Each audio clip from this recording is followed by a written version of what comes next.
This is Richard Warner, and our top story this evening. A number of local parents are reporting claims by their children of aliens appearing to them via their television sets. Channel 10 has obtained several exclusive home videos. Are we rolling? Children have been seeing something in their TV static, something adults cannot see. Something adults are not allowed to see. Hey, why can't I come in, huh? I told you, Dad. No adults allowed. Did you get all that, honey? Apparently, these aliens are using a local cable channel to recruit Star Scouts. Sign it off. Today, we're gonna meet some really cool Earth kids who are making a TV show about space. And NASA, that's the National Aeronautics and Space Administration, wants us to help them out.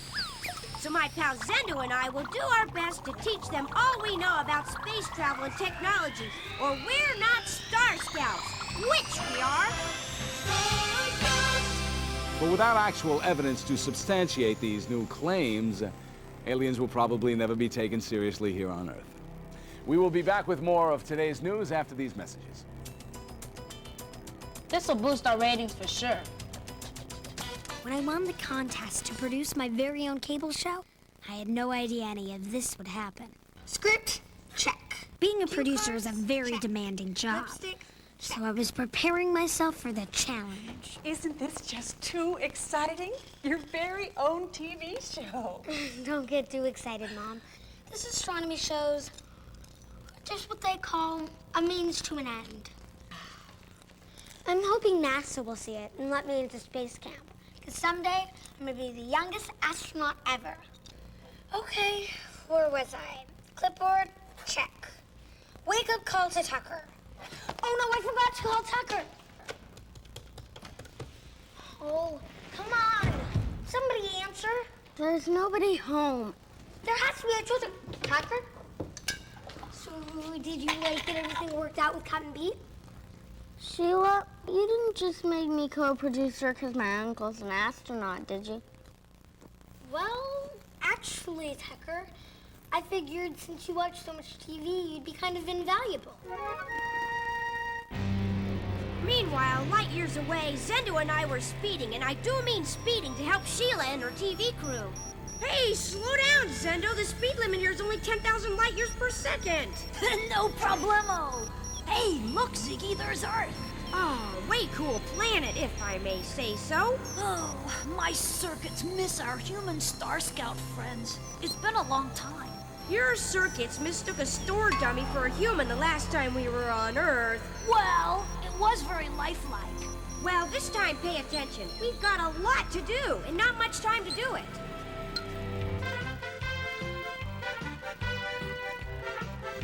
First day on the set, and all was not well.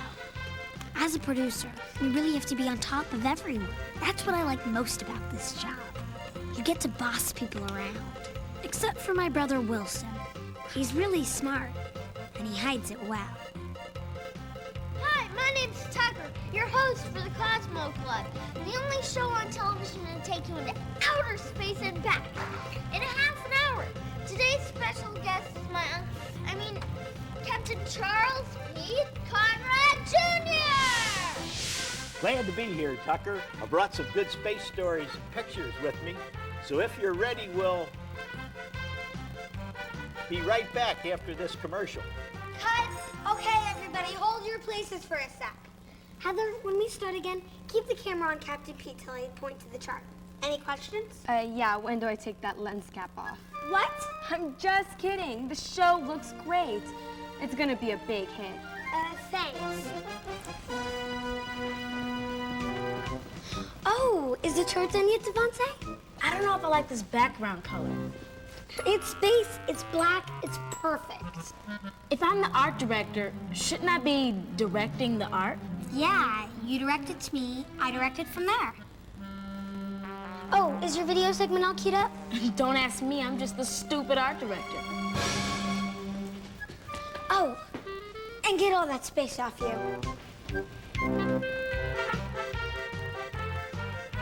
Let's start now, Captain Pete. Thank you, Tucker.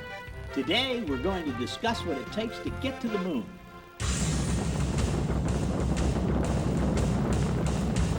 Rocket propulsion is the basis of all spaceflight. No other form of man-made locomotion can impart the thrust necessary to boost an object to the speed that will overcome the gravitational pull of the Earth.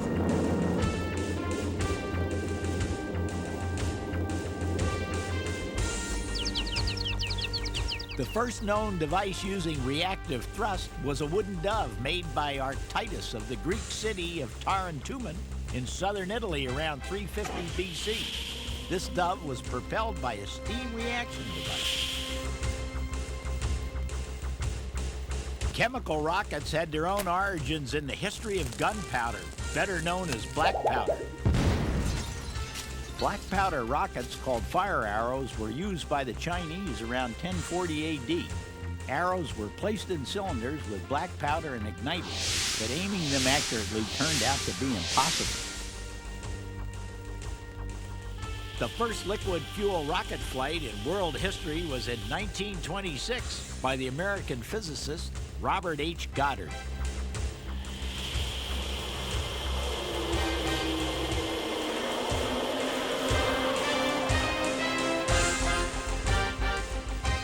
This is Apollo Saturn Launch Control. We are still go at this time.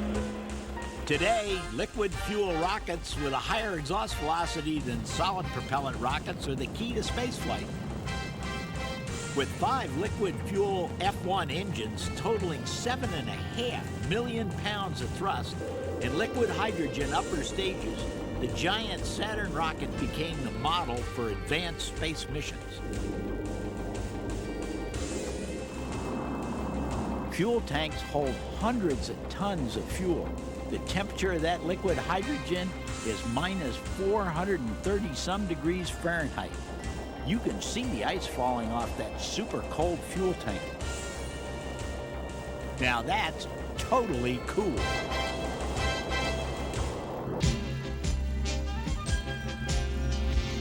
The efforts of a team comprising the armed forces, other government... What's up, Cygy? You look down.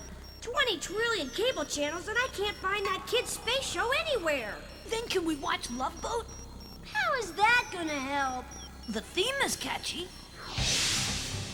Hold the phone, Zendo. There it is. Access it. Kosmo Klub, local cable program run entirely by kids. Mission to provide information on outer space. Wicked! That's it! That's the show we've been searching for! Look! Isn't that one of our astronaut friends? Correction. The human adult is Captain Charles Pete Conrad Jr., United States Navy, retired. Mission highlights. Commanded Gemini 11 mission, September 18, 1966, at a then record altitude of 850 miles. Member of Apollo 12 mission, launched November 14, 1969. Second team to walk on the moon. Commanded Skylab 2 space station mission, May 25, 1973. Your databank is missing one vital piece of information. Captain Pete was once a Star Scout. Ow, one little mistake. A big mistake, I'd say. Anyway, they still need our help. Gas up the spaceship, Zendo. Next stop, Earth. I can't believe I'm in the same building as Captain Charles Pete Conrad Jr. One small step for man, one giant step for television. A giant step backward, if you ask me. Wilson, after the wrap of this show, and I use that term loosely, I want my stage returned to mint condition.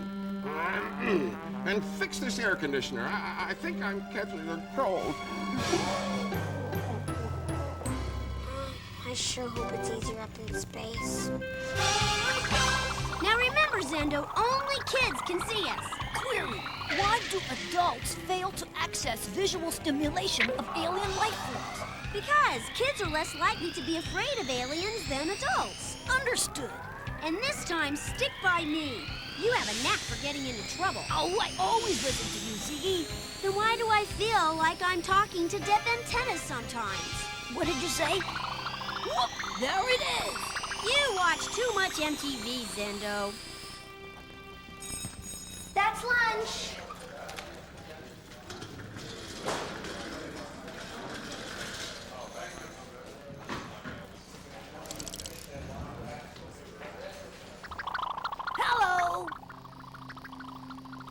That's weird. No, it's just an alien. A what? Earth looks much bigger from space.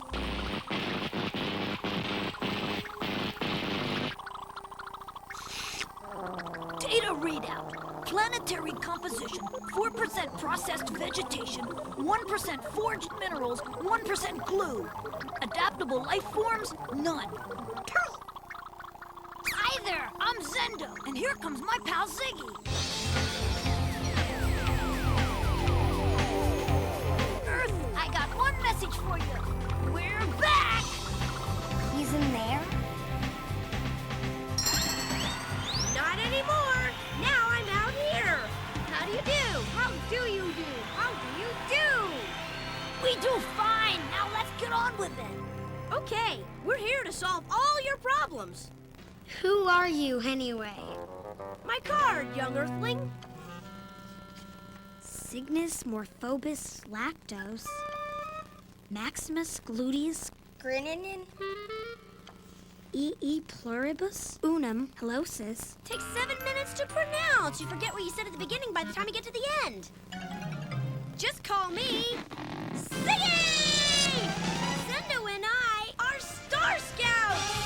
Can we see inside your ship, Cygy? Can the sun melt a snowman from 2.9 billion miles away? You bet your 7 million brain cells. Hop aboard! Wait, we'll never fit in there. Wanna bet?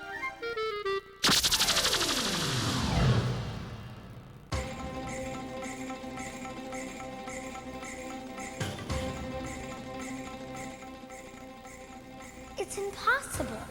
It can't be this big. Can't, won't, don't. Star Scouts never use those words. How do you think we got you in here? You made us smaller, didn't you? No, I made your expectations bigger! Whoa! What's behind all these doors? A record of all the space adventures people have ever had. Watch, Zendo will demonstrate. Come on, Zendo, show them the one adventure that was a real turning point for humans everywhere. Here! Go! On July 20th, 1969, Neil Armstrong became the first human to walk on the moon. His immortal words, "One small step for man, one giant leap for mankind," introduced a new era of space exploration for Earthlings. Humans seem like a friendly species. The dedication on the landing ship Eagle proudly proclaimed, "We come in peace for all mankind." Impressive. Why were you impressed? You obviously have technology that's beyond us. It wasn't your technology that impressed me. Well, then what? I was impressed by how 420,000 people could work together on the first moon landing project. And I can't even get 10 people to work together. Yes, you can. It's all about cooperation, trust, and teamwork. You've got a good crew, Sheila. You should let them do their jobs. They may surprise you. But you don't understand. As a producer, I'm supposed to keep on top of everyone. That's why you assemble a team who know what they're supposed to do. And you, as a producer, have to trust them. I just wish I knew more. The first step towards learning is to admit, "I don't know." Part of human nature is to reach out and explore. All great achievements in space exploration occurred because people wanted to know more. Give me an example. I'll give you several. Clear the launch pad. It's time to blast off.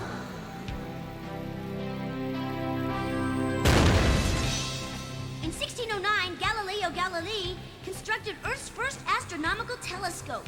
For the first time ever, man felt that he could reach out and touch the stars. It would take almost 300 years before man would realize his dream of powered flight. In 1903, Wilbur Wright watched his brother Orville become the first human to achieve controlled powered flight. The 40-foot wide, 746-pound Wright flyer traveled 120 feet in 12 seconds. Accomplishing this, mankind wanted to go higher, faster, and farther.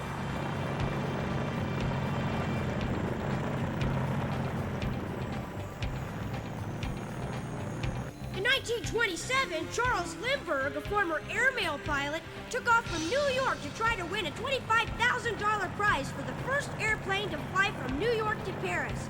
Lucky Lindy flew his Ryan monoplane called the Spirit of St. Louis 3,610 miles to Paris in 33 hours and 30 minutes, and he claimed his prize. From then on, it seemed the skies were open to anyone. In 1957, Sputnik 1, Earth's first artificial satellite, is launched, marking the dawn of Earth's space age. On October 1st, 1958, the National Aeronautics and Space Administration, NASA for short, is formed. A week later, Project Mercury, the first manned spaceflight program, is started.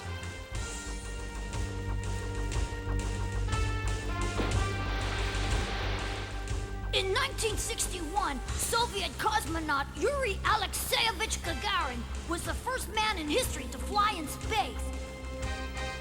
Monitored closely, Gagarin practiced eating, drinking, and writing his own observations of the flight during his 108 minutes alone. Oh, just think. In less than 2 hours, Gagarin's Vostok spaceship had blasted off, circled the world, and landed.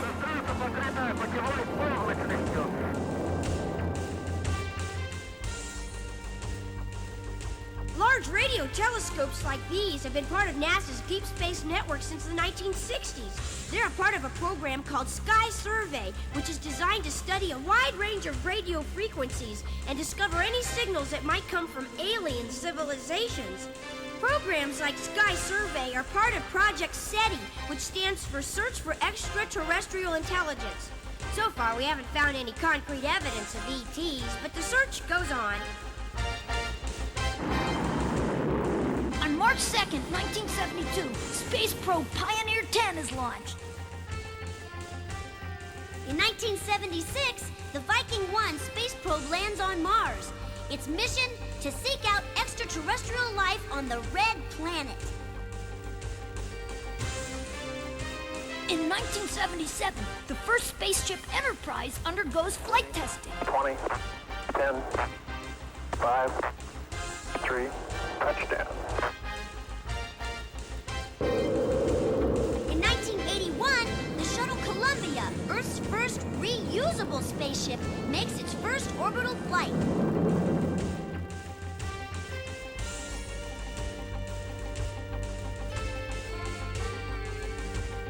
In 1983, the Pioneer 10 spacecraft becomes the first human-launched space probe to leave Earth's solar system. This is all amazing stuff.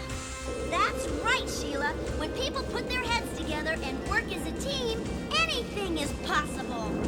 Roger, roll, Discovery. Crew confirms roll program. Houston now controlling.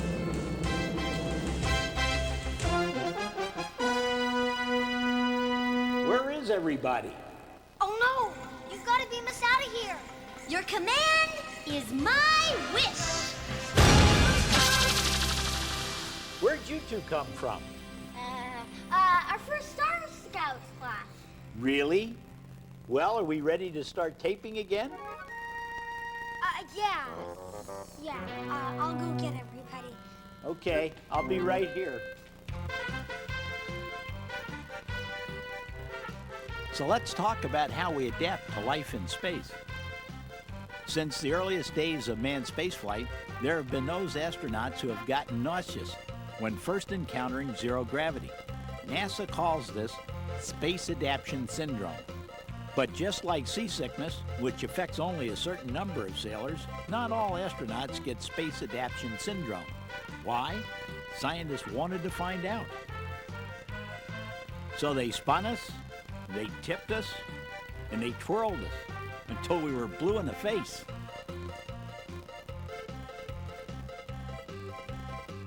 Believe it or not, to find out the effects of weightlessness on humans, they even sent goldfish into space. Yo, hey you, get out of the way, I'm swimming here. Who signed us up for this anyway? After all that, they still aren't sure exactly what causes space adaptation syndrome. Generally, the symptoms disappear in about 3 days. Some astronauts try to alleviate symptoms by reducing unnecessary head movements and taking a drug astronauts call Scopedex. To get used to zero gravity without going into space, astronauts train in a KC-135 jet, also known as NASA's Vomit Comet. Like a roller coaster, the jet makes controlled climbs and descents, which produce 30 to 35 seconds of weightlessness.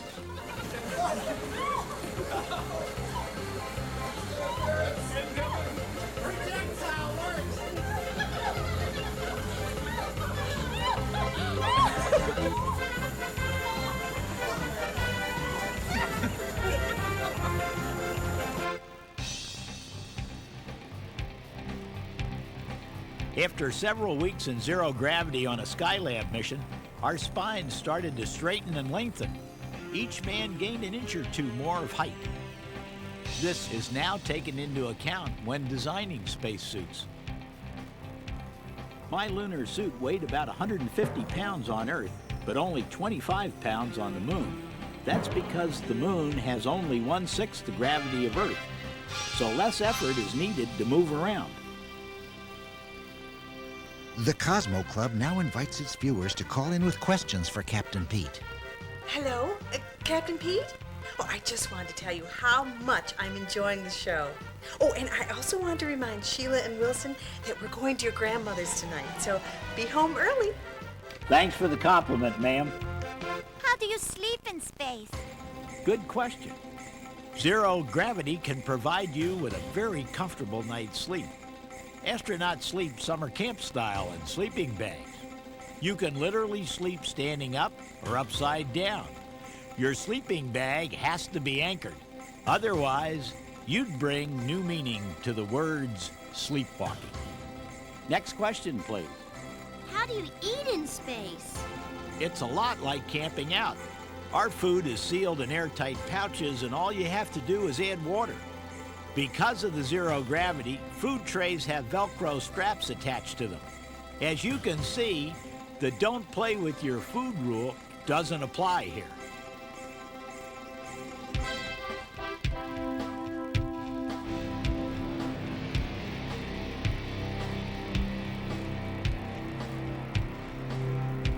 On early missions, astronauts had to squeeze chicken and dumplings or bacon and eggs out of a tube.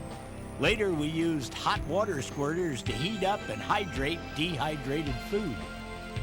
NASA has a Food System for Spaceflight Research program designed to develop food technology and dispensing techniques. In fact, soft drink technology was first tested in space on the Space Shuttle Challenger. What's it like to live with other astronauts on a mission? I'm glad you asked. Whenever you find yourself in close living quarters with a group of people, you try your best to get along. This means cooperation and respect. Teamwork's also essential. You have to depend on each other. Everyone has his own responsibilities. Your day is divided up between work, play, and exercise.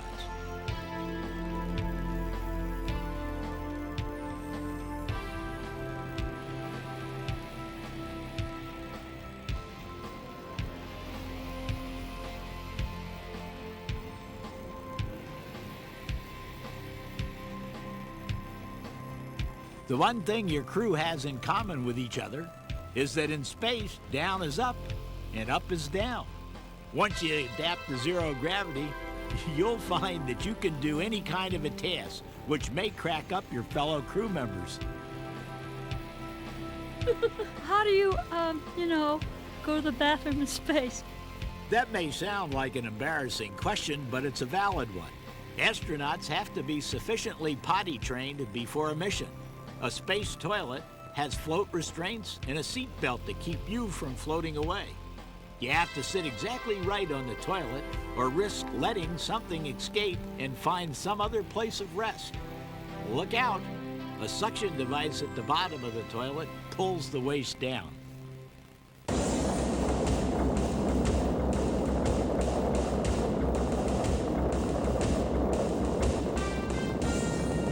Do missions always go as planned? Not always. In fact, the Apollo 11 moon landing was almost aborted. Altitude 1600. Eagle looking great. In the final moments of their descent, they narrowly escaped disaster. As the craft dropped towards the moon's surface under automatic pilot, the astronauts realized that they were headed for a field of huge rocks big enough to break apart the ship. Neil Armstrong took over the manual control and shot the landing craft forward over the moon's surface at nearly 60 miles an hour, searching desperately for a smooth landing site. 5.5 down. 5.5 pounds. Armstrong found a small clearing, headed for it, but then lost sight of the clearing in the clouds of dust raised by the descending craft. 6 forward. 60 seconds. Feeling his way through, he brought the craft down onto the surface. When it finally landed, only 20 seconds of fuel remained. Whew! Tranquility Base here. The Eagle has landed. I'm going to step off the limb. That's one small step for man, one giant leap for mankind. I have a question. What would you say if an intelligent, charming, witty space alien asked you to become a Star Scout and help make the galaxy a nicer place to live? Sign me up. But first, we have to make our planet a nicer place to live. Cut! Heather, you're falling asleep at the wheel, honey. Wilson! Miss Lime will be here any minute. Tell me, do I look important? Oh, like a banana to a chimp, sir. Well, hurry up, Wilson, and fix that darn stage phone. The kids need me here until the show's finished, sir. Oh, believe me, Wilson, this show is finished. You know, that Wembley guy was way wrong. The phone started ringing off the hook. Our Star Scouts mission was a complete success, and the kids show was a hit. Tucker, our show's a hit! It's a hit!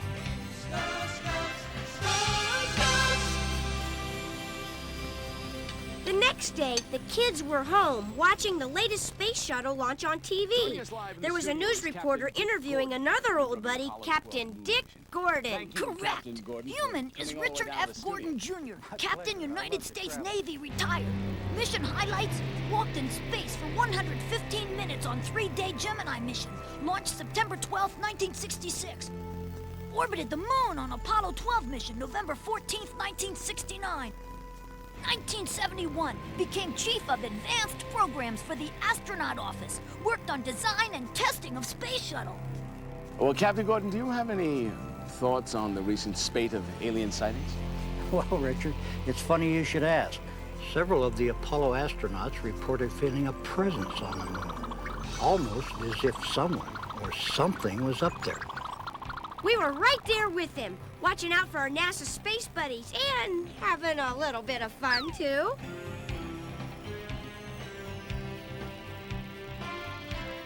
Look, it's Cygy!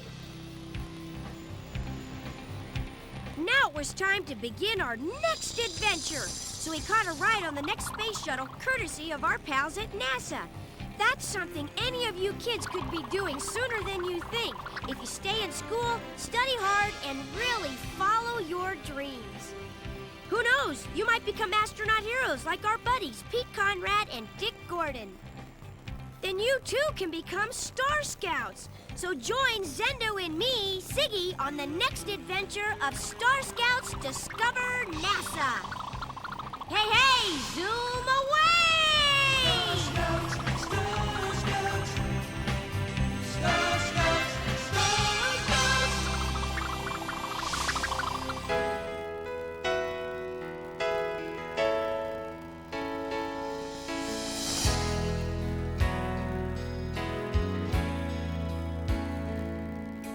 Our new friends, we are here to welcome you. Hand in hand, we know we can make it through. With honesty